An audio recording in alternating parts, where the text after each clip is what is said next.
రాబోయే 2 సంవత్సరాల్లో ప్రపంచానికి క్వాంటం కంప్యూటర్లు మన రాష్ట్రం నుంచి ఉత్పత్తి చేసి పంపించే పరిస్థితి వస్తుందని చెప్పి కూడా నేను మీకు తెలియజేస్తున్నా. ఇందులో 1-2 దేశాలే అమెరికా, జపాన్ ఉంటే ఆ సరసన మనం చేరబోతున్నాం. ఇంకో పక్క ఒకప్పుడు కరెంట్ అంటే మీరంతా ఎక్కడి నుంచి వస్తుందో తెలియదు. ఇప్పుడు దర్జాగా మీ ఇంటి మీదే మీరు కరెంటు తయారు చేసుకోవచ్చు. ఇక్కడ ఇండస్ట్రీ ఉంది, ఇండస్ట్రీ కూడా ఇక్కడి నుంచే మీ ఫ్యాక్టరీల నుంచి కరెంటు తయారు చేసుకోవచ్చు. ఆ స్టేజ్కి వచ్చాం. అందుకే గ్రీన్ ఎనర్జీకి పోతున్నాం. ఇక్కడే రిలయన్స్ వచ్చారు, బయోఫ్యూయల్ పెట్టారు. రాష్ట్రంలో అన్ని ప్రాంతాల్లో సోలార్ పెడుతున్నాం, విండ్ ఎనర్జీ పెడుతున్నాం. అదే మాదిరిగా హైడల్ కింద పంపుడ్ స్టోరేజ్ పెట్టి కరెంటు ఏమాత్రం ఇబ్బంది లేకుండా చేయడానికి, తక్కువ ఖర్చుతో ఉత్పత్తి చేయడానికి ఆంధ్ర రాష్ట్రాన్ని గ్రీన్ హైడ్రోజన్ వ్యాలీగా తయారు చేస్తాం. పొల్యూషన్ లేకపోతే ఆక్సిజన్ కానీ ఎక్కువ పీల్చుకుంటే ఎక్కువ రోజులు జీవించే అవకాశం ఉంటుంది. భవిష్యత్తులో ఆంధ్రప్రదేశ్ని ఒక మంచి స్వచ్ఛమైన గాలి ఇలాంటివన్నీ ఇచ్చే బాధ్యత తీసుకుంటాం. టెక్నాలజీలు ఇంతే కాదు, డ్రోన్ సిటీకి వెళ్తున్నాం. డ్రోన్ సిటీ వల్ల మొన్న చూశారు మీరు, సింధూర్లో యుద్ధం జరిగితే మన ప్రధానమంత్రి గారు కర్నూలులో తయారు చేసిన డ్రోన్ పంపించి సింధూర్లో ఏదైతే టెర్రరిస్టుల్ని చంపాలనో చంపి తిరిగి మళ్ళా వచ్చిందంటే అది ఈ డ్రోన్ యొక్క ప్రభావం అని చెప్పి నేను మీకు తెలియజేస్తున్నా. దేశంలో ఎక్కడా లేదు డ్రోన్ సిటీ. మొట్టమొదటిది కర్నూలులో ఓర్వకల్లో డ్రోన్ సిటీ పెట్టాం. మీకు రాబోయే రోజుల్లో మెడిసిన్స్ కావాలంటే, అర్జెంటుగా కావాలంటే మెసేజ్ పెడితే మీ ఇంటి పైకి ఇమ్మీడియట్గా డ్రోన్లో మెడిసిన్ ఇచ్చే పరిస్థితికి వస్తాం.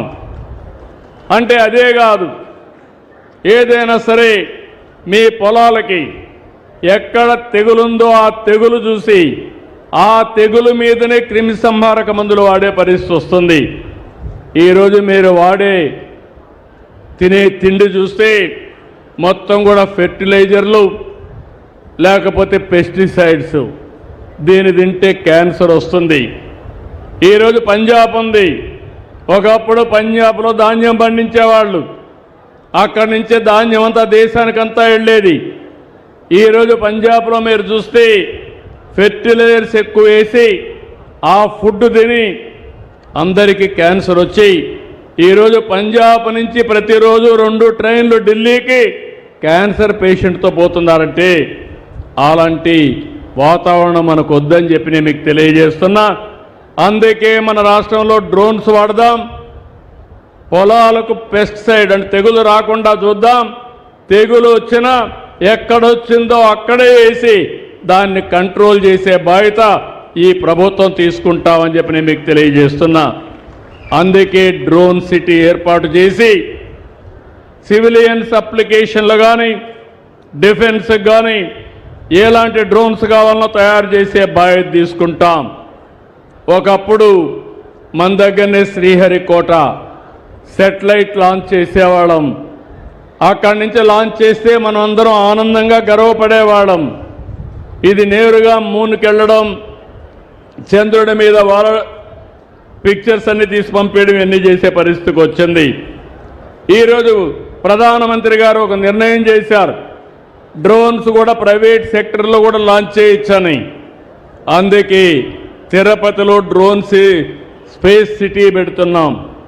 ఆ స్పేస్ సిటీలో శాటిలైట్స్ లాంచ్ చేసి ప్రైవేట్ పెట్టి ప్రపంచానికి మొత్తానికి సరఫరా చేసేట్టుగా ఈ స్పేస్ సిటీ వస్తుందని చెప్పి నేను మీకు తెలియజేస్తున్నా. ఇది కాకుండా సెమీ కండక్టర్ అనేది ఇండస్ట్రీలో అన్నిటికీ అవసరం. మీ సెల్ ఫోన్లకు అవసరం, ప్యాకేజింగ్కి అవసరం, చాలా అన్నిటికీ అవసరం.